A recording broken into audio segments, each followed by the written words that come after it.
Hello, beautiful souls. I'm Jenny Aiello, and this is With Love, Jenny, a podcast where we meet ourselves right in the heart of our vulnerability and authenticity. In this sacred space where it's just you and I dive into real life, rich with wisdom and opportunities for deep healing. I explore what it means to truly connect to ourselves, to each other, and to something much greater than us all. In each podcast, I like to meet life right where it touches us most, in our tenderness, in our truth, in our struggles and our strength. So wherever you are on your journey, or whatever it is that you're carrying, no matter how light or heavy, just know I'm so grateful that you're here with me today. So take a deep breath, settle in, and let's begin today's episode. Well, hello, my friends, and I am so happy to welcome you to this podcast today. This is the latest episode in a series of podcasts that have just been very near and dear to my heart, but I'll be honest with you, I did not anticipate how hard it would be to revisit a lot of these memories and a lot of these hardest moments of my life. I've done a lot of healing around a lot. And as a coach, you have to do your work. You have to keep doing your work. You have to keep looking for places that you might lose your neutrality. So I thought that I was pretty good with this, but I have to tell you, these memories are tender. These emotions are still close to the surface for me. And yet sharing them with you has been its own kind of healing. A sacred completion for me. So I thank you. I thank you for being here and holding my heart with yours. And I hope you feel me doing the same. I trust these stories will land in the hearts that need to hear them. That's how I operate in this whole series. Just the intention is that these stories and these messages land in the hands of those that most need to hear the message. And yet it's raw and you'll hear my emotion. You might feel my emotion, but I'm going to go for it and I'm going to dive in here and I'm going to quit talking and avoiding that. And just let you know that while this gets tender and hard and sometimes hard to listen to, I encourage you to stay with me. I really encourage you to listen to the end. This episode may run a little long, but after all, it is about the long goodbye. The long goodbye, of course, today is that of someone who has Alzheimer's or a form of dementia.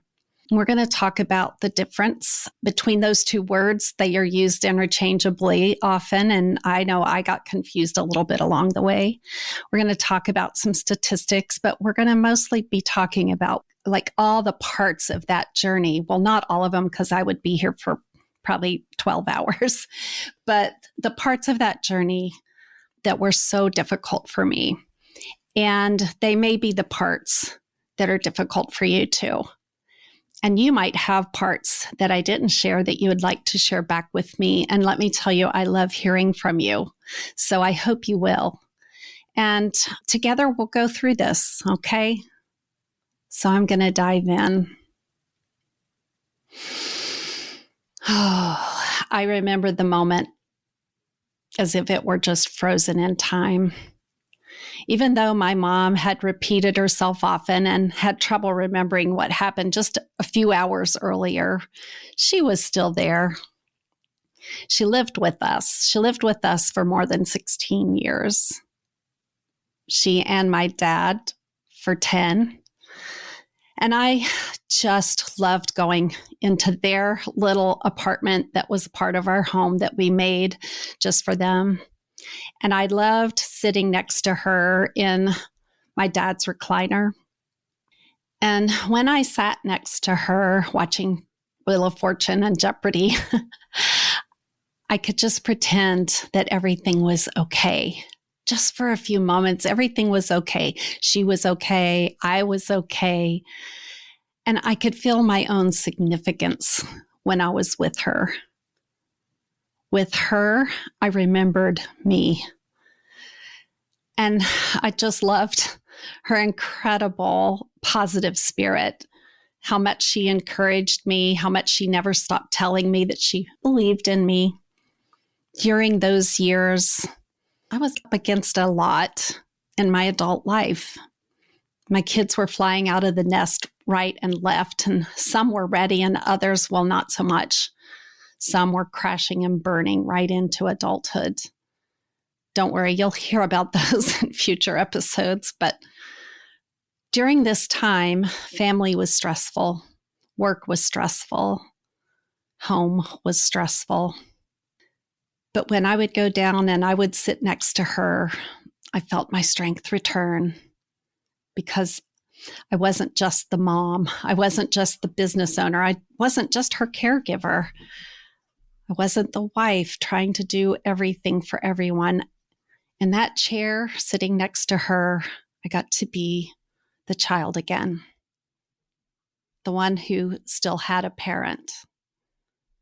And as long as I had a parent, then I had to be somebody's daughter, right? She didn't need to say much at all. Her presence gave me that reassurance.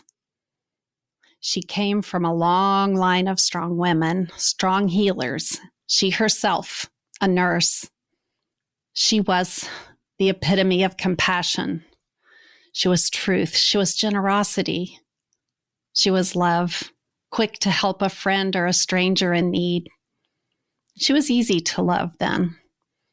And the older that she had gotten, the easier that had become. I cherished those quiet evenings with her. A part of me that hadn't gotten what I needed when I was little was finally filling up on it during those last few years that we had with her. I had had a particularly difficult day that day. I don't remember the details of what it was, just the heaviness of the burden I was carrying and how ready I was to plop down beside my mom and sit in this quiet place with her, letting her presence heal me. She was comfort in human form. As always, she greeted me the same greeting with a big smile and a warm welcome, patting the chair next to her like she'd been waiting all day just for me. And that day, she was especially chatty, asking me questions and letting me ramble on about nonsense or heart things, things on my heart whenever I needed to share that and let go of stuff. Sometimes it felt good to pour it all out, knowing that her dementia meant she'd likely forget most of it anyway. But still, she listened. She cared. She made space for me. And I could still open up to her like I was that little girl again, running home from school to tell her about my day. I finished whatever it was that I needed to tell her about. I finished whatever it was that I was carrying on my heart. And she looked over at me with the softest, most compassionate eyes. She tilted her head and asked, "Tell me now, how is your mom doing?"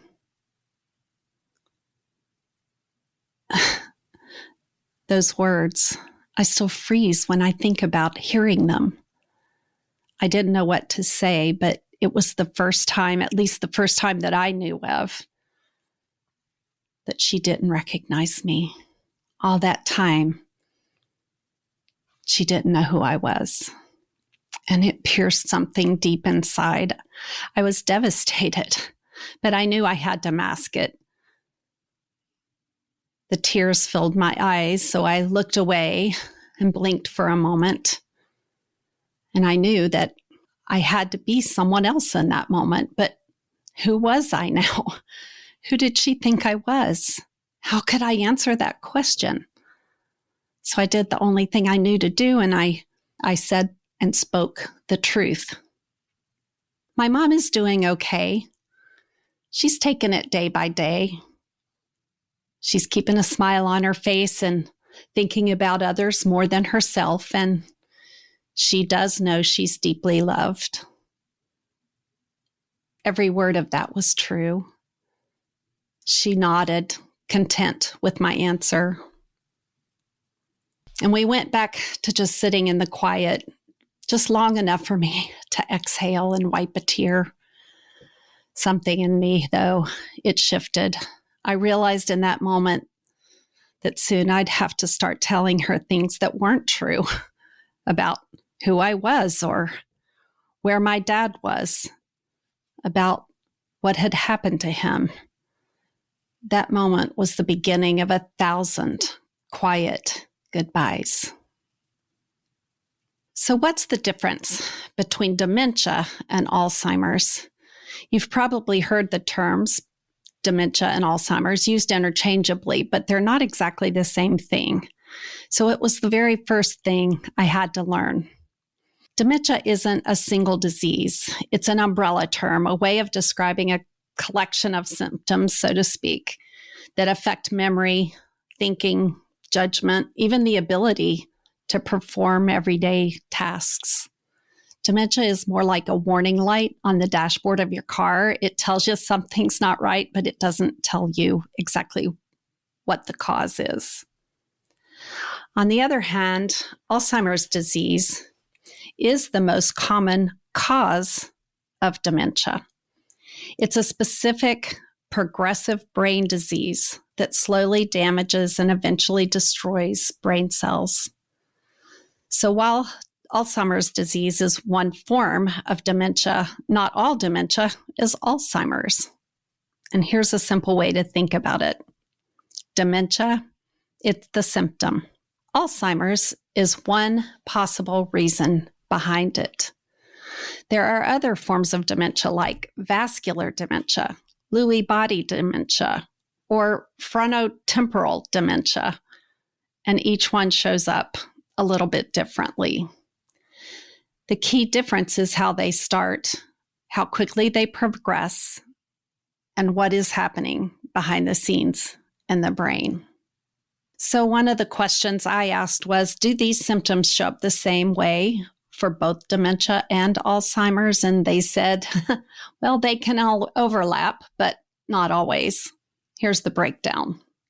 Symptoms of dementia in general include memory loss, difficulty with language or finding specific words, poor judgment or decision-making, disorientation, getting lost or confused when you're in familiar places, mood or personality changes, difficulty with their coordination or motor functions. Symptoms specific to Alzheimer's disease are these. It starts with short-term memory loss, forgetting recent conversations or entire events.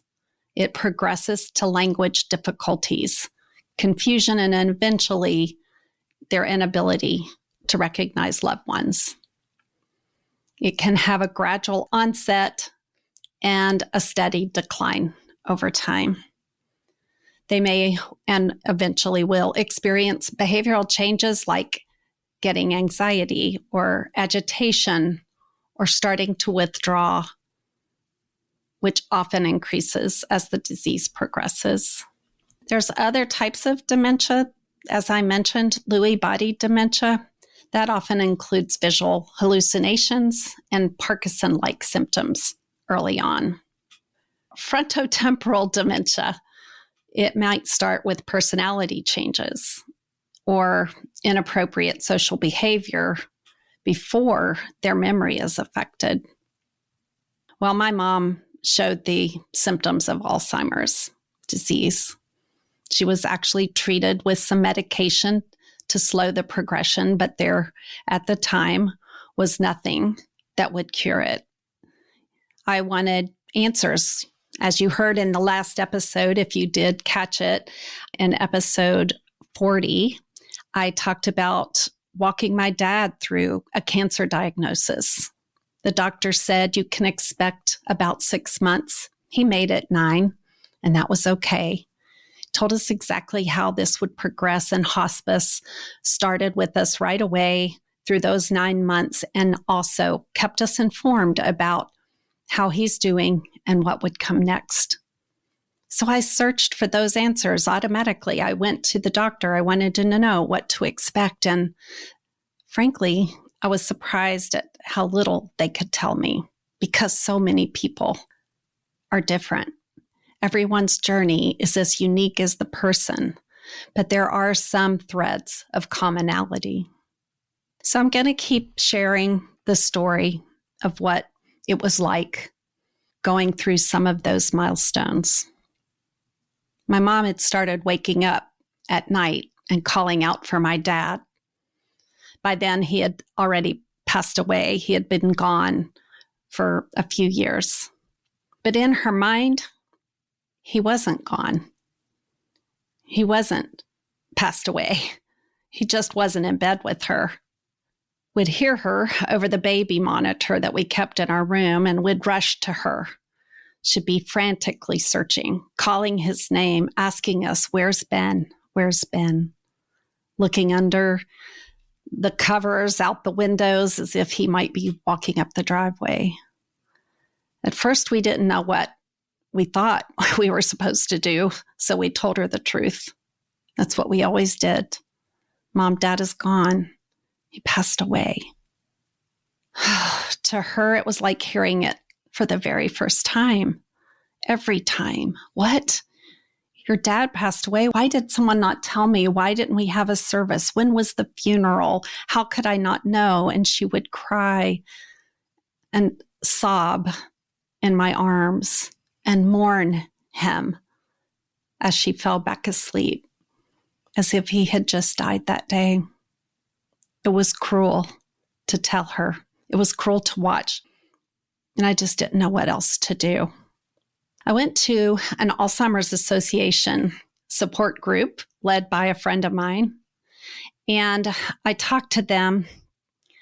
They gave me a folder, a DVD, handouts filled with helpful and often scary tips, gentle language.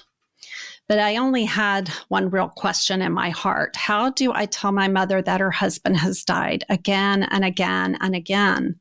And their answer, "You don't." They taught me something I'll never forget. They said, "Tell her he's on a trip. Tell her something that makes sense to her. Tell her he's gone to Florida to check on things there, or he's on a trip to visit family." Something that fits into her version of reality. They called it a therapeutic fib. And later, a friend of mine said she liked the term compassionate storytelling. Because while the memory fades, the feelings they have, well, they don't always fade. They said she might not remember why she was so sad, why she was walking around with grief that she was holding in her chest and her heart for hours or days or weeks. So when she woke up looking for Dad, we started telling her that he had indeed gone to Florida to check on the house there. We used to have family that lived there, so it also always made sense to her.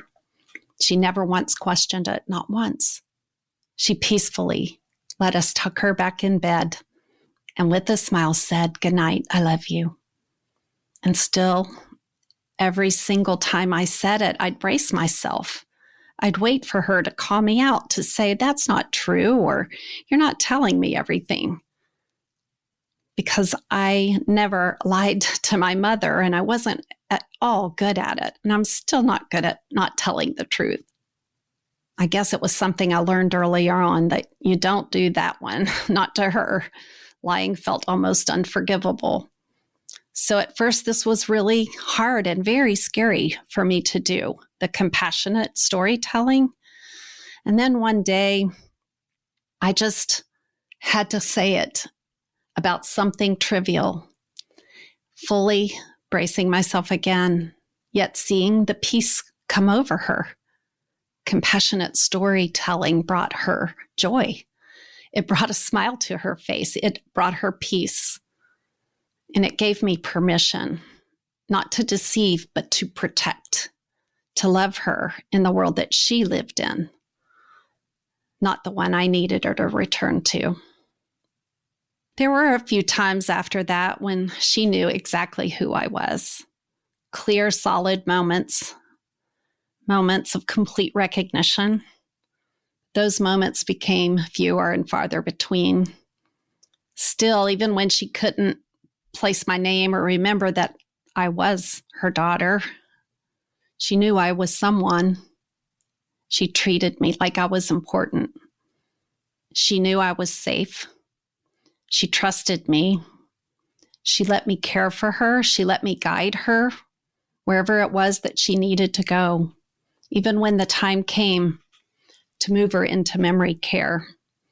She didn't fight me because even if she didn't know who I was, she knew I was hers and she was mine. Let's talk a minute about the reality of Alzheimer's disease, both the statistics and this emotional journey that often goes hand in hand. Right now, more than 6.9 million Americans are living with Alzheimer's disease, and that number is expected to double by 2060. That's a staggering thought, not just for the people diagnosed, but for their partners, their children, their friends, the caregivers that are walking alongside of them. Most people associate Alzheimer's with the elderly, and for good reason. The vast majority of cases begin after the age of 65. 1 in 9 people ages 65 and older right now has Alzheimer's. By the time someone reaches the age of 85, the odds increased to nearly 1 in 3 people. But there's also something called early onset Alzheimer's, which can affect people as young as their 40s or 50s. It's more rare. Only about 5 to 6% of the total cases involve early onset, but no less devastating, if not more. What I know of early onset is that it does track differently than traditional Alzheimer's. The progression starts early and goes faster. It's still devastating. It's got the same milestones. Maybe they're not quite so far apart. And you don't have as many years to draw from to help let go. My mom was 94. She was 90 when she was diagnosed. And it's different than being 40 or 50 and being diagnosed. So the question of when is it time to consider a memory care facility, and is that even necessary? For me, this was one of the hardest decisions I ever had to make. There's no perfect moment, but there are signs that it may be time to shift from home care to professional inpatient care or residential care. Here are a few soulful indicators to help guide you. One are safety concerns. One of the things that starts to happen, especially in the evenings and in the middle of the night, is wandering or leaving the stove on or forgetting their medication or maybe even becoming physically aggressive.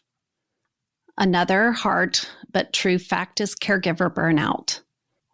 When one or more family members are overwhelmed, sleep deprived, or emotionally depleted, it gets really hard to keep going. You notice a decline in hygiene or nutrition. They forget to bathe or eat or stay hydrated. So you as the caregiver are in charge of all that, which is another difficult and hard moment. They will have increased confusion or nighttime agitation. This is also known as sundowning. We don't know why. They can't seem to explain it, but as the sun sets, whatever time that is, or as we get to the end of the day around 5 or 6, people with Alzheimer's actually go through a change. You see them being more confused. There's more of a heightened need for care, of redirection, of explanation, of repeated answers. You also might notice that they've become isolated and depressed. Because when they're no longer socializing or engaging or connecting in meaningful ways, they lose their will to continue life. It starts to become less purposeful, less plugged in. Sometimes the best way to love someone is to let go of trying to do it all yourself and invite the trained professionals who can provide the specialized support they need. So what do you need to look for and when? Well, my mom got to where there was a need for 24/7 care. Both my husband and I worked. I still had children at home, one in high school, one in college. So depending on all of us to take care of her 24/7 was getting very, very difficult. And she needed that amount of supervision and safety.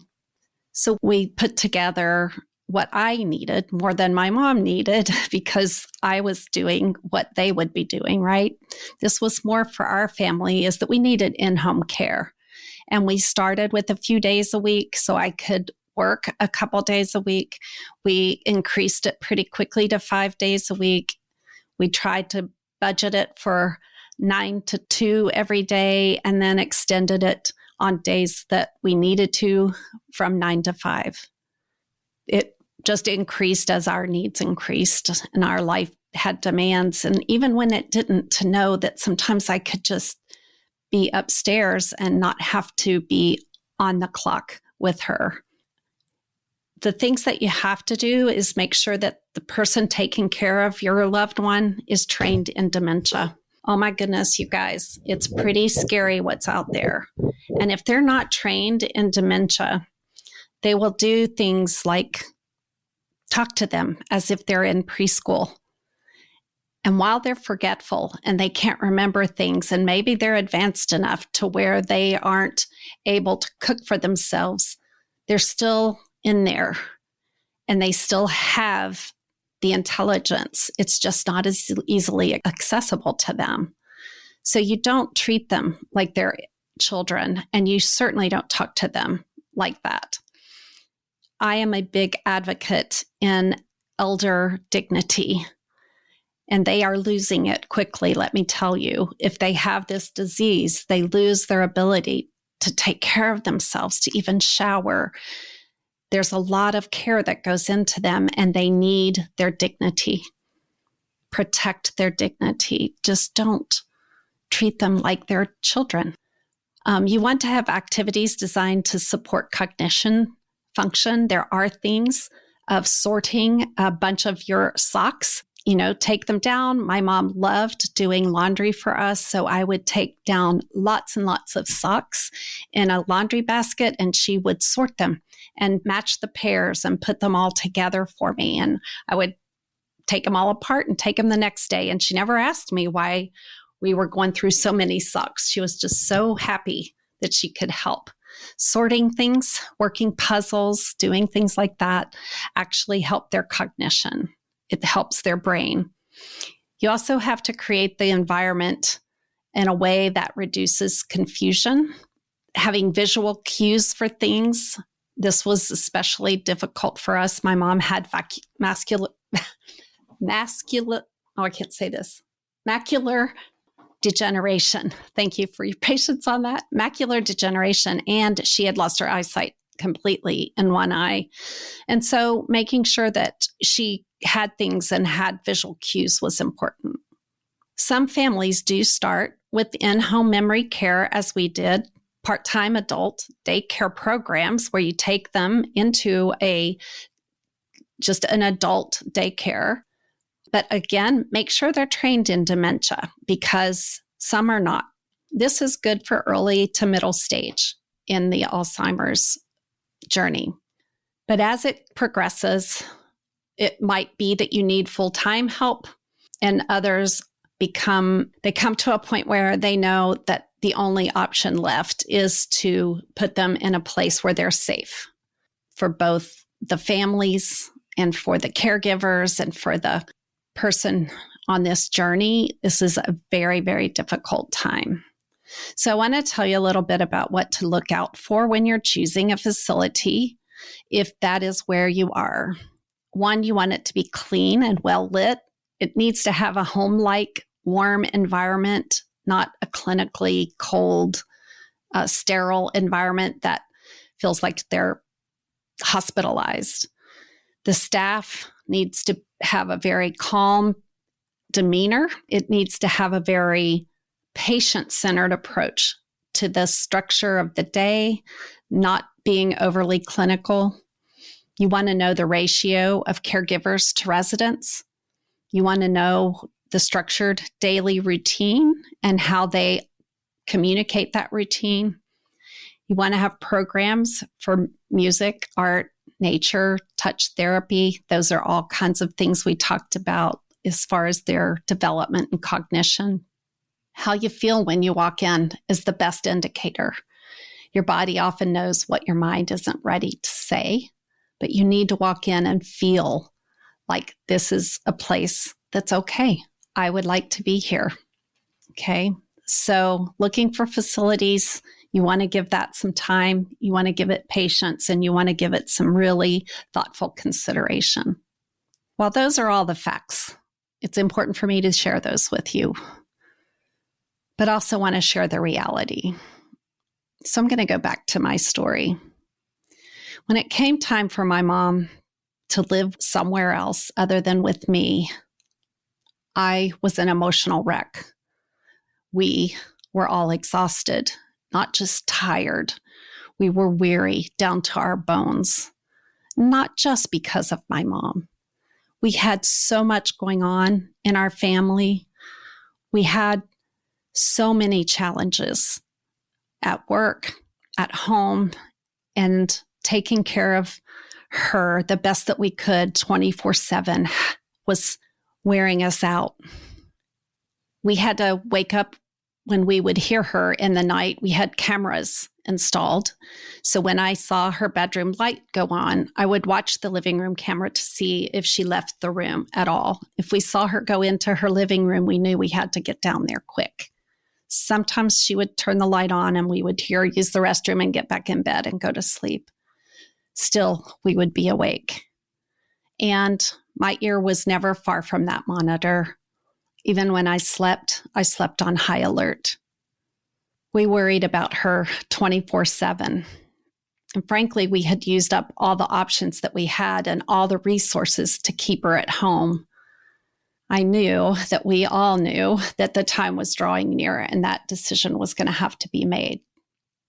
Before that, we did use 4 years of home care, 4 years of someone coming in, staying with her from 5 to 6 to 8 hours a day. As I said, that gave me a break, but I was then awake all night. And in between putting her to bed and resting my head on the pillow, I was putting out fires that were inconceivable to have to be dealing with on top of everything else. My world got small. Our world got small. And so this decision was long. I was hoping that this long goodbye would happen before I had to make this hard decision.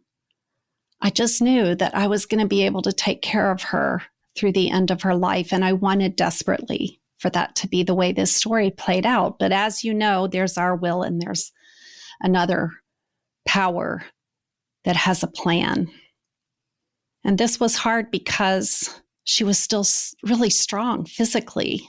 She was so healthy physically. As a matter of fact, I had my lab work come back, and compared to hers, mine was going from bad to worse, while hers was going from good to better. And I was like, oh, Mom, can I please just trade labs with you so I have what I need for my health to stay where it needs to be? She wasn't bedfast. She could feed herself. We had to prepare it, but she could feed herself. She wasn't even close to the end of her journey. So often I prayed it would hurry up so I wouldn't have to make all the hard decisions that were in front of me. I did not want to move her out of our home and into memory care. In my anger, I would ask, why? Why is it that they're all living to a point in their lives that they had to be put in these places, even though the best of them, they were away from their family? I knew this could be a very long goodbye. It just wasn't ready for our goodbye. I started doing my research. I asked friends. I reached out to people that I actually really trusted, and everyone said the same. Look for homes, not institutions. There's places that have caregivers inside of an actual house. It feels warm and it feels more home-like than hospital-like. So I found one and I made an appointment to go on a tour. I arrived a little early, so I knew where it was, and I parked in the neighborhood across the street from what looked to be a normal house. And I just sat there looking at this home in a quiet neighborhood. Oh, you guys, but I just couldn't imagine my mom living there. I saw all the reasons why it was not going to be as good as where she was now. And I thought I was just going to throw up. And then the tears came. And then it was followed by this big, messy, ugly crying. I pounded the steering wheel and I sobbed out loud. I just want my mom. I want my mom back. I am just not ready for this. And truth be told, I wasn't. When the tears finally stopped, I knew I had nothing left in me that day, so I left. I was a no-show for that appointment. I drove home feeling exhausted, defeated, confused. How would I ever find a place that would be better than what she has right now? Then I felt, like I was really letting her down. Let's just pause here for a moment. Let's both take a big, deep breath because I know I need it. Because this conversation isn't just about facts. It's about love and letting go and the complicated path of watching someone fade away and still be there. We often think of Alzheimer's as just a memory issue. And yes, it starts there, forgetting a word here, a word there, losing track of time and calling it a senior moment. Shoot, I'm already having some of those. And of course, that scares me. But it doesn't stop there. Alzheimer's is just not about forgetting names or stories. It's a progressive degenerative brain disease, and eventually it affects every part of the body. It controls everything. And when the brain begins to shut down, it forgets how to do some of the basics, like how to walk or how to chew, how to go to the bathroom, and sometimes how to breathe. Right now, as I said, almost 7 million Americans are living with this. And 1 in 3 over the age of 85 are living with it. It's also the 7th leading cause of death in the United States. It's higher than breast and prostate cancer combined. But here's what a lot of people don't know. Most people with Alzheimer's don't die from the disease itself.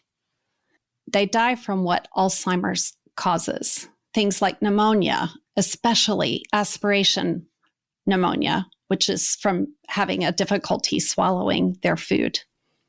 They might get infections due to their immobility. They experience weight loss and malnutrition because they don't remember how to swallow their food and they don't want to choke. They could fall, and that can lead to fractures and more complications. General body systems begin shutting down because the brain no longer knows how to keep them running. This is why Alzheimer's is considered a terminal illness, even though it doesn't always look like that in the beginning. My oldest brother was living with us at the time. He had come 9 months earlier to help my husband and I take care of her. It was the three of us, sometimes my sons, sometimes the caregivers. He too was growing tired. Unlike me, he had an uncanny way of separating all the emotion from the experience. He could be practical and factual, sometimes to the point it felt aloof and cold. And while I admired that skill, which I did not have, it worried me that when it came time to navigate the decision about our mom, I was worried he'd treat it like facts on a spreadsheet and miss the heartbreak of it all. Even though I know inside his heart was breaking, it was hurting just as much as mine was. He's one of those big, dominant men that bark loud and can't bite, wouldn't hurt a flea. So I didn't know how to ask for help or who to ask for help, not really. My husband was carrying the biggest load, trying to give me all the time and the space I needed while helping me take care of her. But something deep in me knew that I needed to do this. This was my journey, my healing, my growth. So I kept going and I kept looking for places, making appointments I couldn't keep, starting and stopping, trying and failing, until one night we heard my mom yell over the baby monitor at 3 a.m. She was looking for my dad again. And then she ran outside in the dark, in the cold of night. We rushed down and out and found her walking around in the driveway, looking for him or looking for his car. We heard her every move, so we were quick to intercept her from being in any kind of danger. But as we lay back to sleep, my eyes couldn't shut. What if we had slept through that? What if she had wandered away? What if she didn't yell first and wake us up? And I knew with everything in me, I knew it was time. It was hard for us to keep her safe. I went to tour a facility that was just 2 miles from our home. It was beautiful from the outside and very well appointed on the inside. And the thought of her being there so close to me did give me some peace, just in case I needed her, even if she didn't know that she would need me. The emotions were so strong, and I had to wade out into the water of those deep emotions past where my feet could touch. My faith alone was all that kept me going at that point. So after my tour, I decided, this is it. This is the one. This is where she'll go. There was a room available. So I called my brothers and I told them, and I said, now it's your job to make sure that we have the funds to cover her care, because we don't know how long this long goodbye can take. We thankfully had long-term care insurance, which would cover most of what the expenses were, but not all of them. If you have listened to episode 38 or 39, you might want to check it out, especially if you're in your 40s or 50s and have parents entering that long life era. The financial strain on families is enormous for forcing home care, which, as you can see, may not always remain an option. Thankfully, we had talked about all that with my parents, and they did have long-term health insurance. I don't think they nor I knew how much we would use that or need that, nor did we know how hard it would be once we got there to actually use it. We also didn't anticipate how expensive it was going to get, since at the time they made the plan for their long-term health insurance, they had no expectation to live past 80, much less 85. My dad lived to be 88 and my mom 94. So you can imagine at the time we needed those funds. We were thankful for the help that we got. But I got focused and I got intentional. This was not going to be a room filled with other people's furniture and things. This was going to be her space. It was going to look and feel like home. It was going to be infused with love. I knew that when it was time to move her, we would pack all her same bedding, her curtains, her favorite recliner with the lift function. They had advised us not to bring anything valuable. So I took an old jewelry box and filled it with inexpensive, non-valuable jewelry that she could feel was hers and recognize as hers, or at least I hoped she would. I had already asked her to give me her wedding rings, and she did without asking why. I slipped the wedding band onto a necklace that I still wear right next to my heart, and that way I could always show her where it was if she ever asked, and she never did. She just felt relieved knowing it was safe. And then the time came.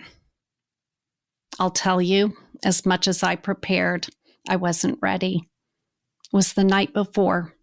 My oldest brother was already here living with us, and our other brother flew in from New York to be here with us and help. He knew how hard this would be on me, but he also wanted to be there for my mom. The night before the move, we had a family dinner here at the house, all of us, the remnants of our family of origin, my mom and my two older brothers and me, my husband, who was like another son to her, and my sons, Peter and Daniel, my daughter-in-law, Brittany, who also all adored her. It felt sacred. As everyone shared stories and ate good food, I watched her so closely that night. I took in every moment. I watched her eyes, her expressions. I wondered what she was thinking. Does she remember these stories that we're all telling and laughing about? Does she know our voices? Does she recognize our faces? Does she see the family right here in front of her that she created? Does she feel the love she poured into all of us all those years, reflecting back to her? I could barely eat. My stomach was in knots. I felt anxious, something I rarely felt. And more than anything, I felt grief, enormous grief, anticipatory grief. You have to understand, I loved my family of origin so much, and I longed for the days when we would all be together. But those days were already long behind me. We had already lost one brother all too soon. Then we lost our dad. And now it was just the four of us, soon to be three. But that night, I was grateful for laughter, for presence, for the moment of unity. The four of us posed to take one last family photo, just the four of us. Wouldn't you know it, my mom, in a moment of clarity, was beaming with joy. How wonderful it is to have all of us here together, she said. And all I could think of was, if she only knew, this was our last family meal together. This was our last supper, our last family photo of all four of us together. The last night she would sleep under the same roof as her family. If she only knew what tomorrow would bring, and I hoped and prayed that she did not. Maybe on some soul level, she did. She began taking care of me that night as I walked her down and put her nightgown on and helped her wash her face and brush her teeth and take her medicine. We tucked her in one last time, one last night to say goodnight, to hear her whisper her prayers. I didn't sleep very much that night. In fact, I think I cried most of the night. The grief I felt was enormous. I thought about my dad, about the 9 sacred months that we had together with him, knowing his death was imminent too. The difference was we didn't know how long this was going to be.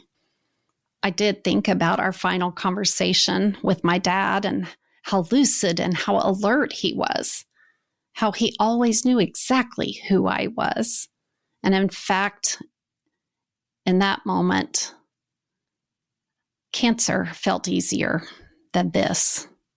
His goodbye wasn't long and cruel. His goodbye was clear.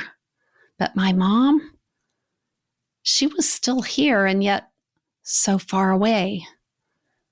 And in some ways, maybe I'd already said my last goodbye, but I was still taking care of my mom. Morning came all too soon. I had choreographed every detail. Every person had a timeline.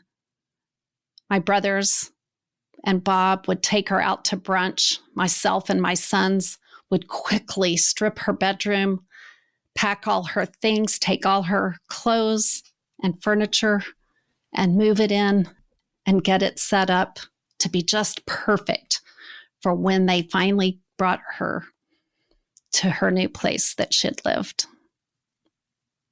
My oldest brother and I will tell you, we knew that we couldn't be the ones to take her there.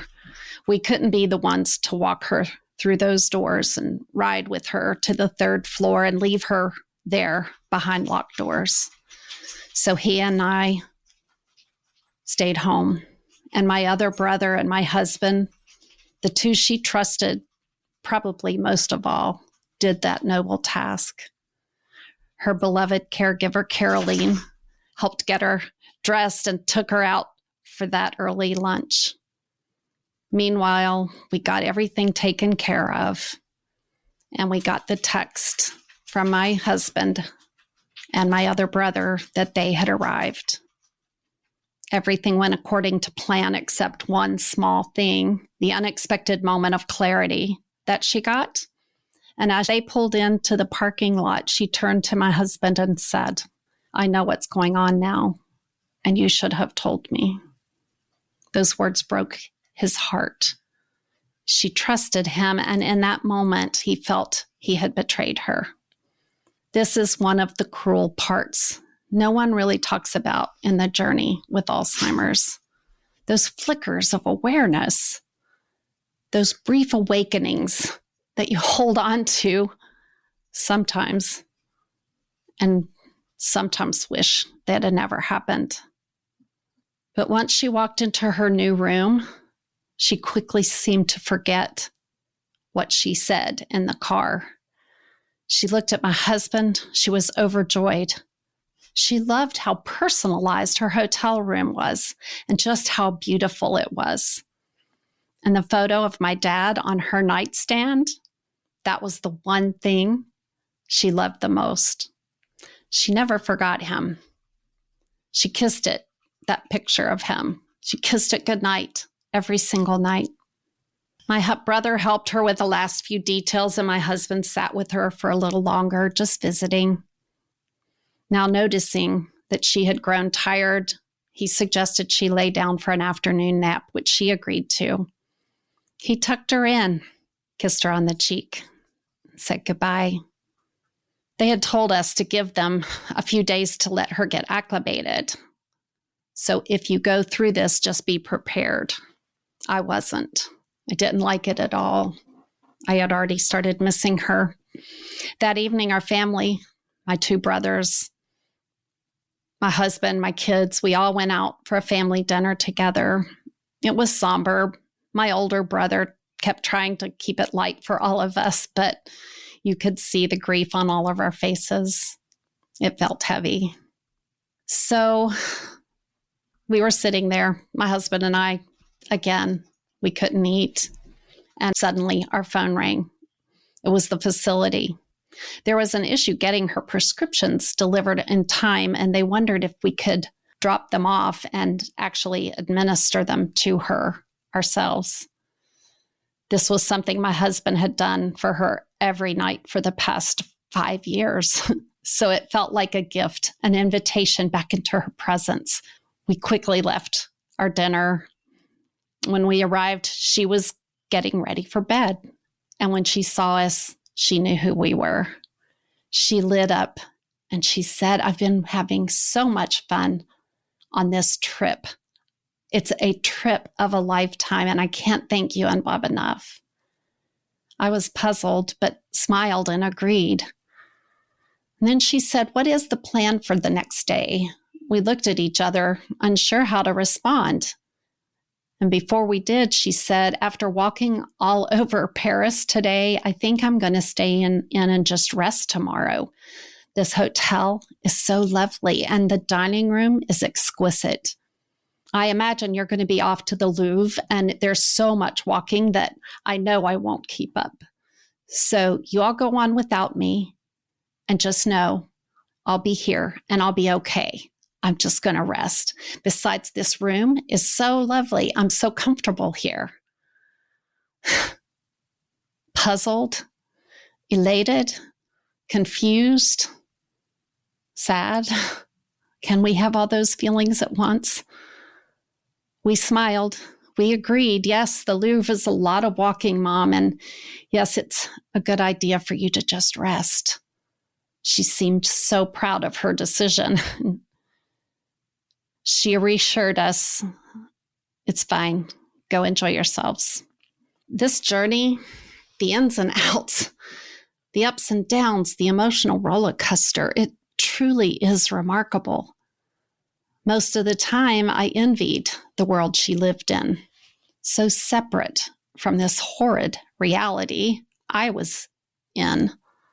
I wished I could imagine her being in a luxurious hotel room in Paris and believed that when I woke up at night, missing the sound of her breathing over the monitor, that I would just remember we were going to the Louvre tomorrow. Alzheimer's taught me the power of presence. It taught me that we are so much more than the roles. We're more than our stories. We're more than our names. It taught me that energy,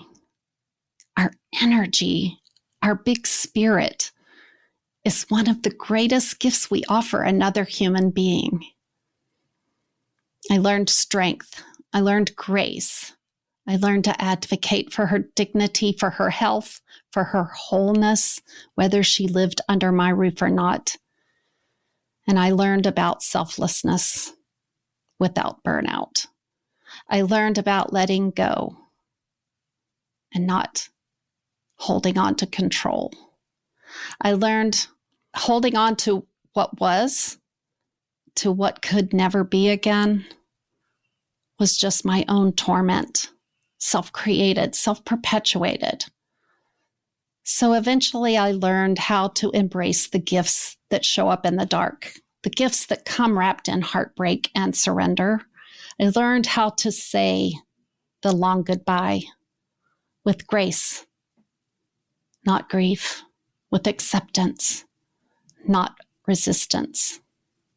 I'm going to close with the end of this story. After 18 months in that facility, full of ups and downs, full of difficult moments, I will tell you, I decided that I wanted to move my mom back to her home state, to her roots near Pittsburgh, Pennsylvania. Her younger sister lived in a facility there, ironically with more advanced dementia, even though she was 13 years younger than my mom. I felt peace at the thought of taking her home. I was ready to do what was best for her, even though I knew I couldn't get to her at a moment's notice. On the drive there, we went through the town that she and my dad raised all of us in.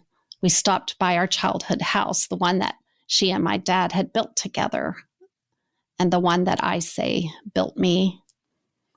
She remembered everything about it, so much so she walked right in through the house, apologizing. I let them know why we were there.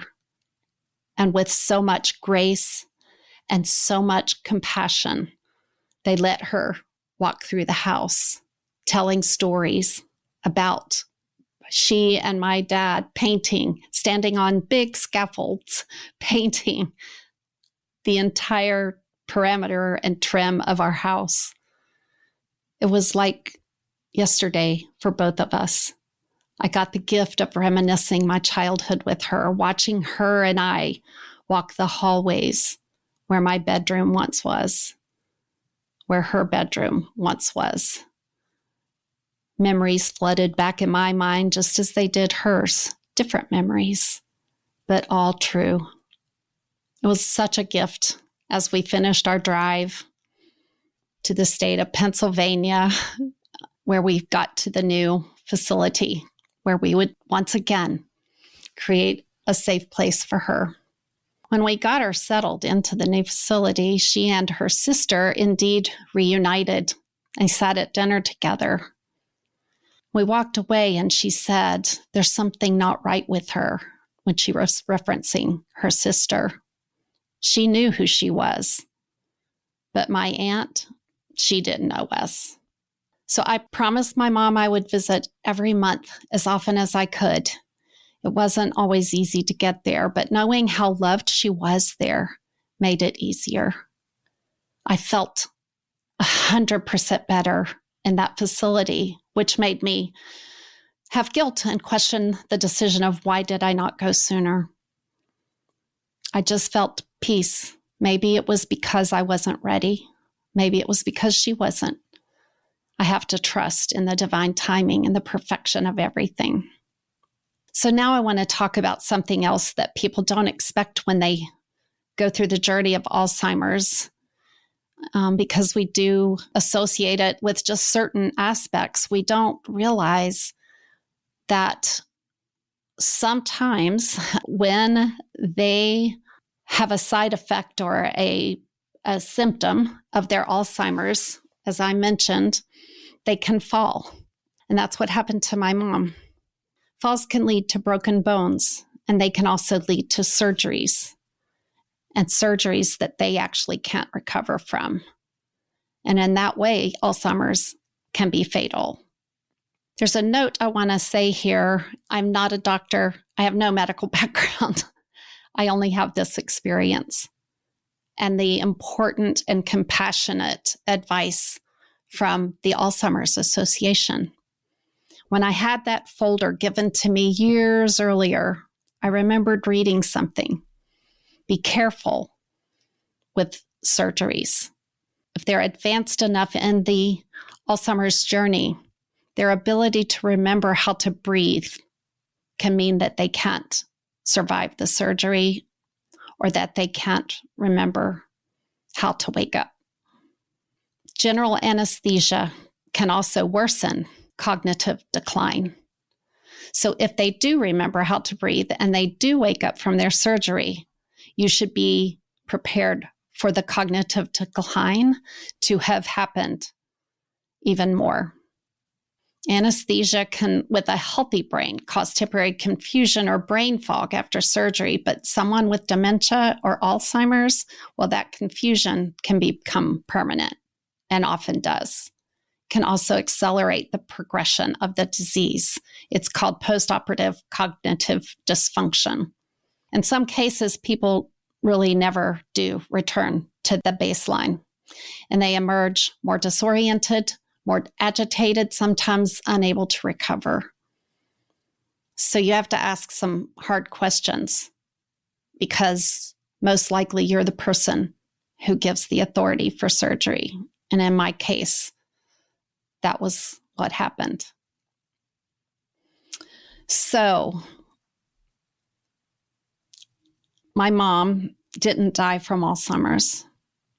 She passed away 6 months after we moved her to this beautiful facility in Pennsylvania. 6 months. She died after a fall when she got up to go to the dining room. She twisted quickly, but her feet couldn't catch her. She broke her leg, her femur. The injury required surgery. I got into a heated conversation with the anesthesiologist about not using general anesthesia, about using a nerve block, doing whatever they had to do, but to protect her brain from the effect of general anesthesia. I asked her how dementia can complicate the recovery. She dismissed my concerns and said that my mom would wake up just fine. She would begin rehabilitation, and that there was no evidence that this could happen with someone who had dementia. Clearly, this needs to be taught in medical school. Clearly, we need to make sure, and maybe by now it is different. But when this happened, there was a doctor out there who actually said it didn't matter. She didn't wake up. Not really. My one brother had gotten there and was with her before the surgery. He held her hands, knowing she knew she was at peace. She made some jokes. I think she knew who he was in her soul. By the time I got to her the second night, she had become unresponsive. I was able to sit with her the whole next day as my husband flew there as fast as he could. My other brother had returned home after having to leave on a moment's notice to get there before the operation took place. So he left knowing that maybe that was his goodbye. My husband and I sat by her side, holding her hand. I used my phone and I wrote her a letter. It was my goodbye letter. We were at the final goodbye. I was so thankful I had that time with her. I was so grateful to have moments of peace with her, of prayer with her. I was so thankful my husband got there in time and that he had the same time with her. Having traveled all day, he hadn't stopped to eat. Rushing there, hoping to make it in time. So by 7:30, I asked and checked in and said, do you think it would be okay for us to go grab a bite to eat? And they said yes, that they didn't think she was near the end yet. The moment we stepped out of the room, got in the elevator and sat down to order some dinner, they called and she had passed away. It was quiet, was peaceful on her own terms. And although there was a part of me that still wasn't ready, I also carry a part of me that was so grateful for it to be over, for her suffering to have ended. Grateful she was reunited with my dad. I'm grateful that maybe in the end that long goodbye became a little shorter because of that surgery. And I was full of love all the way through to that very last goodbye. Alzheimer's isn't just about forgetting. It's about slowly losing pieces of someone you love. Someone that you love, one memory at a time. And while there's so much grief in that, there's also so much love and tenderness and connection. It's just in a different language. Making decisions about care is never easy, but you're not alone. There's loving, supportive community, compassionate professionals and resources that help you walk through it, and they will walk with you through it. But you have to find the right people. You have to keep looking. You have to help friends and family know what you need. It is sacred work. And just know you're doing it beautifully, even when it feels like you're not. If you know of someone who is the primary caregiver for a loved one with dementia, maybe it's not you, please don't wait for them to ask for help. But do ask them how you can best support them, and then ask them again and again. And don't let them brush you off with, I'm fine. They're probably not. Honor what they say, but also honor what their heart may not have the words to ask for. Use your instincts. Trust your judgment. This journey can be deeply, achingly isolating. It was for me. They are grieving someone who is still here, that they can still sit with. And that kind of grief just has no rule book or map.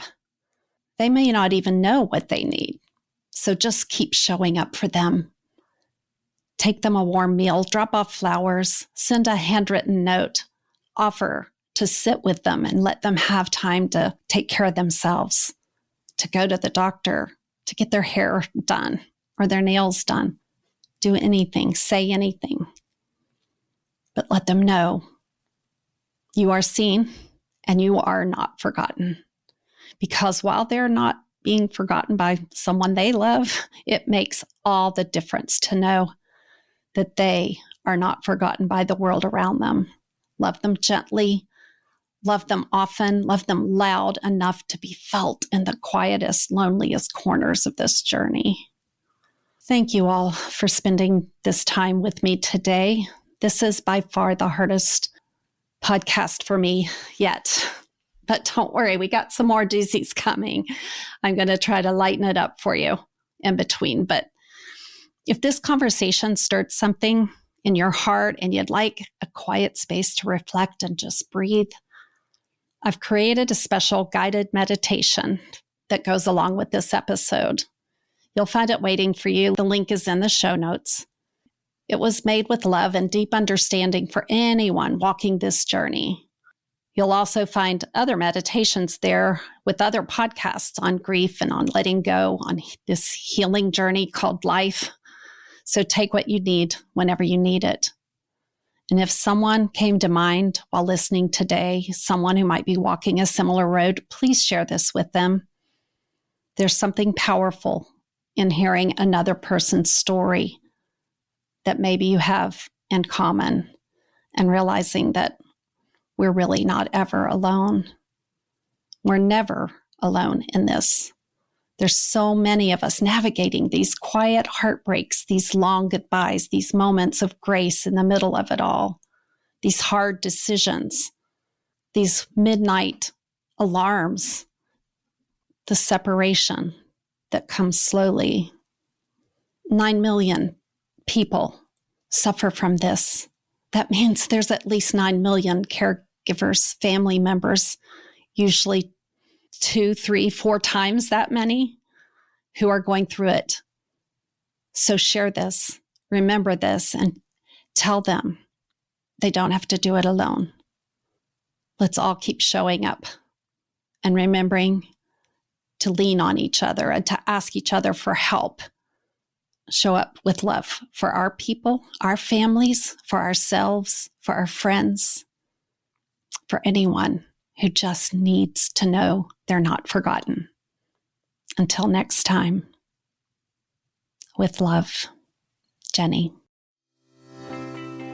Thank you so much for being here with me today. I hope you found a spark of wisdom to carry with you, and maybe even a deeper invitation to heal and grow and transform through your own beautiful story. Or maybe this episode made you think of someone who could use encouragement. And if so, I hope you will share it with them. If you'd like to learn more about working with me or attending one of my healing retreats, coaching programs, and other offerings, you can visit my website at jennyaiello.com or email me directly at jenny@jaiello.com. You'll find all the links in the show notes. If today's episode touched you, it would mean the world if you would leave a review or share it with someone who might need it, or just reach out and let me know how it landed for you. I'd love to hear from you. I'm building something special here. Real stories, real life, real connection. One episode, one heart, and one story at a time. As always, with love. Oh, and this is the legal message, but mostly a message from my heart, and I just need to share this with you right now. Please know this podcast is offered solely for educational and entertainment purposes. If you find yourself triggered due to anything that was shared in this podcast, please seek professional help. This podcast is not intended to be a substitute for mental health services. While I am a professional life coach, I am not a psychotherapist, nor am I a mental health clinician. So if you are struggling emotionally, please seek help, because you matter, you are important, and most of all, you are worthy of doing this work. the work that leads you to a better and healthier place. Okay? All right. Thank you. And please always make enough time to take care of yourself and do so with love.